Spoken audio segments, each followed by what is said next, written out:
So it's been a while since I did a design video on cars. Coming from the dental industry, I did a lot with biomimetic design, trying to make, when I had to do smile makeovers, trying to make them as naturally, beautifully proportioned as possible, understandably. But ever since coming into the auto business, I've noticed a lot of cars, especially the cars that you look at as a good looking car. Like, dang, that's a good looking car. So this is a golden ratio gauge. The reason why the spread here is not even, because that's what's considered the golden ratio that is found everywhere in nature. Everywhere from galaxies to seashells to trees. In fact, we have a bunch of trees around this parking lot now. So I just walked the edge, picking leaves off the ground, pine cones, to give you an example in nature of where we see this ratio. And I just broke one of my leaves, so I'm just going to use one. So you'll notice that leaves are never square or perfectly round. They always have a long end and a short end. Most of them do. So if we take our gauge and we hold it to the whole length of the leaf, here to there, is very close to the width of the leaf. And you'll see that everywhere in nature. Same thing with pine cones. If you look at a pine cone, you'll see that there's the seeds are arranged in spirals, and they're two different intersecting spirals. Let me move this camera so the sun will catch it. Okay, here we go. So if you can see on the pine cone, there's a spiral that comes across this way, and there's another spiral that comes across this way. And the difference between the spirals is one is a very slow, a gradual ring around the pine cone, and the other side is a steeper ring. Mathematicians have figured out that no matter what the size of the pine cone or the pineapple, when you measure it out, the difference between the angles of the spirals on those cones will equal out to the golden ratio.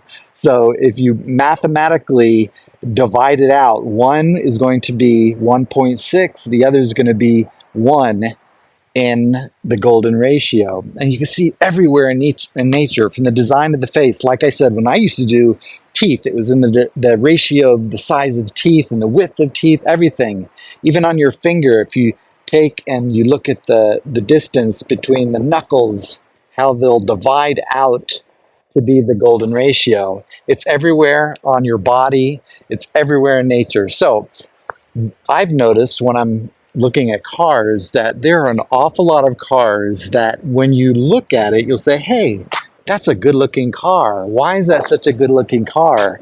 How much did Porsche pay attention to the golden ratio when figuring out the height of the greenhouse of a 911 versus the body? Why is that such a good looking height? Or how about this? How about the length of the greenhouse, or the distance, how they measure out where the start of the A pillar is to the B pillar to the C pillar? Why does that happen to so close line up with the golden ratio? Even the triangulation of the fly line of the Porsche, this angle to here, and then that angle all the way back down to here, golden ratio. It's everywhere. So I get a kick out of this because I've looked at it for so many years that I could walk by a car and think, oh, yep, there it is right there. That's what makes this car such a good looking car. If we come to the hood, this cutout in a 911 hood was meant to mimic the original G or FNG body 911s, where they used to have a vent on the inside of the car. So they designed that cutout of that. Now it's just a design, but the width of that cutout is perfectly in line with the A pillar. So that distance to the center of the cutout of that pillar and golden ratio.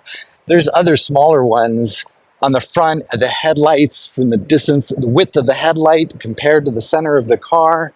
I'll point out one more. Look at the back of a 911, you're like, ooh, wow, it's just perfect. There's something about the haunches versus the the design of the car that's perfect. So if we take from the center line of the car, that headlight, to the end of the C-pillar, it's hard to do like this. You can see that proportion from this point to this point, and then this point to the end of the fender is a golden ratio. Even the letters very closely line up, the height to the width, golden ratio. It's everywhere. Anyway, whenever you look at a car and you're thinking, that is a good looking car, I bet you the designers had some say as far as they're using a gauge like this to think, well, if we could make it fit within this dimension and still keep with the physics of the car and the way it drives, they're going to do it because it's just naturally attractive to our eyes because we're used to seeing it everywhere in the world. So about this car, like I said, Arctic Gray, some of the features that it has: glass sunroof, which I always like because it makes it feel bigger on the inside of the car. Power folding mirrors, satin black RS Spider wheels, love those. On the inside, it has 18-way seats, heated and cooled. The GT Sport steering wheel, heated also. Buttons in the center there. It also has a Sport Chrono button in it. So that moves your Sport button from the center console to your steering wheel. Sport exhaust as well, which is a nice add to any 911. Bose stereo.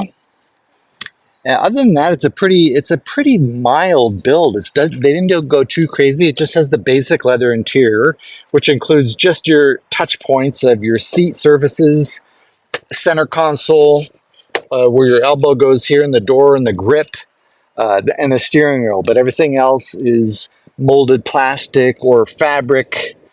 So it's a pretty nice basic build to have a 443 horsepower rear wheel drive sports car. So let's go ahead and take this thing for a trip around the block.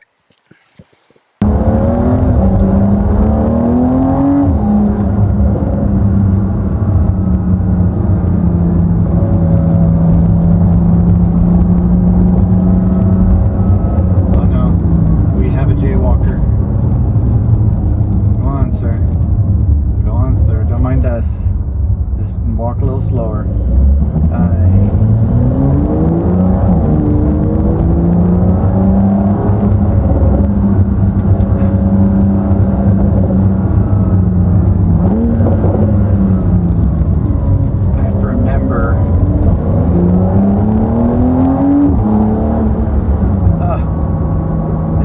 So it's 443 horse for a Carrera S, rear-wheel drive.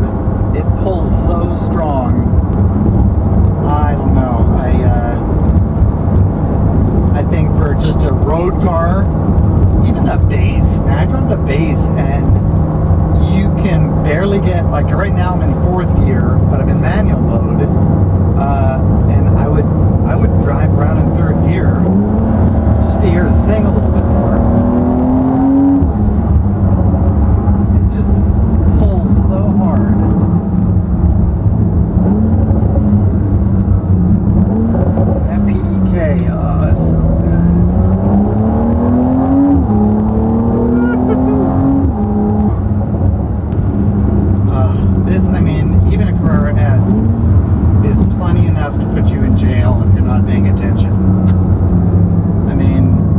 Gear, it's like first, second jail. But I understand why they make them with so much horsepower, because some people like to say they have the most horsepower, but for daily use, this is plenty. In fact, I would rather, you know what Porsche should do? They should make a 3-liter naturally aspirated, like a GT3 engine that still revs to 9,000 RPM and maybe gets only like, I don't know, 400 horsepower. And just something you could wind out and maybe get into fourth gear before you start to look around for the policia. Because the GT3 motor, when you drive that, it is so smooth that it makes you want to wind it out.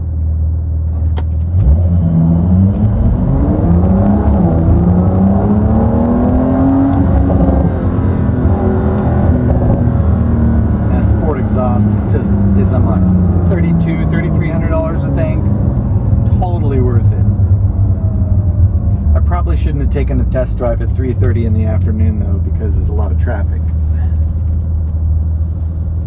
Well, maybe I'll just go right here. Okay, here we go.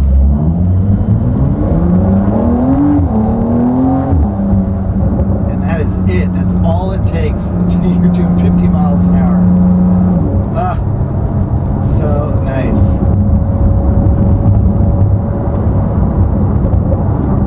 When I first started working for Porsche, the salesman that took me around to show me the cars and take me on test drives said, you're going to quickly learn how driving a 911, you feel like you're Superman. You feel invincible. All these lights, all these red lights, they are the bane of a 911 existence.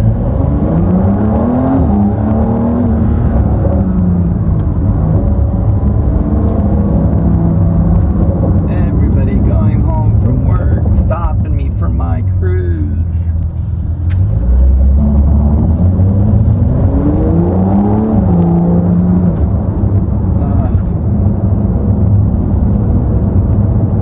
Sorry, I probably scared you at the rate of clip that I was coming up at, lady. And then you can just pop it into 6th, 7th gear and it'll just lope around 1,000 RPM.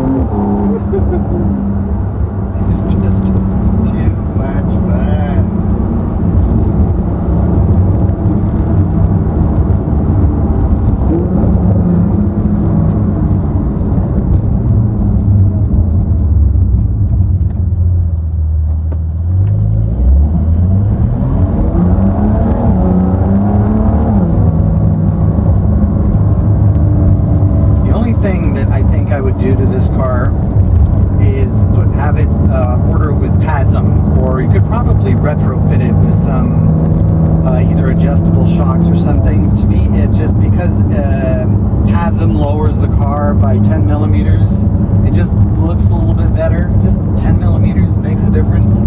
That's the only thing that I would do. Other than that, it's perfect. It's nice to have cooled seats right now, and it's getting kind of warm out in Southern California.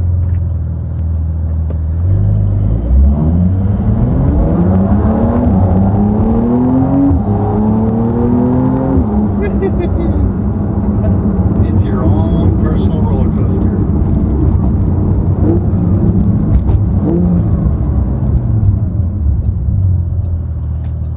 Another thing I always recommend when people come in and they're not sure of what 911 they want to order, because there's like 4,000 of them, is to go to the Porsche Experience Center and do a comparison drive, where for like an hour and a half you could do like a Carrera and a Carrera S or a Carrera 4S versus an S to see how the different cars drive.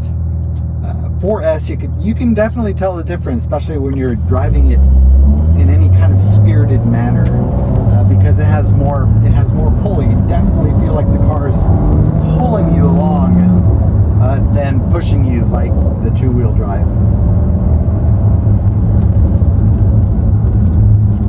So I hope you enjoyed that little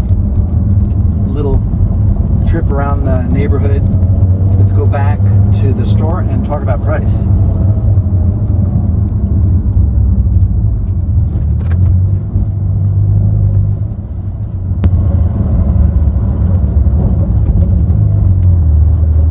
Okay, here are the stats on this Carrera S. It's a 23, at $85.69 as of my little trip around the block.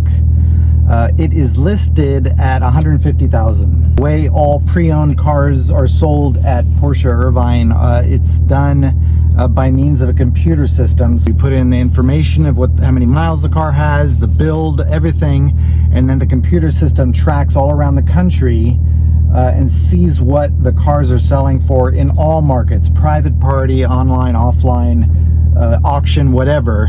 And that's how they'll they'll list their car. It'll either be at market or slightly below market to make sure that it's like the best price depending on the car.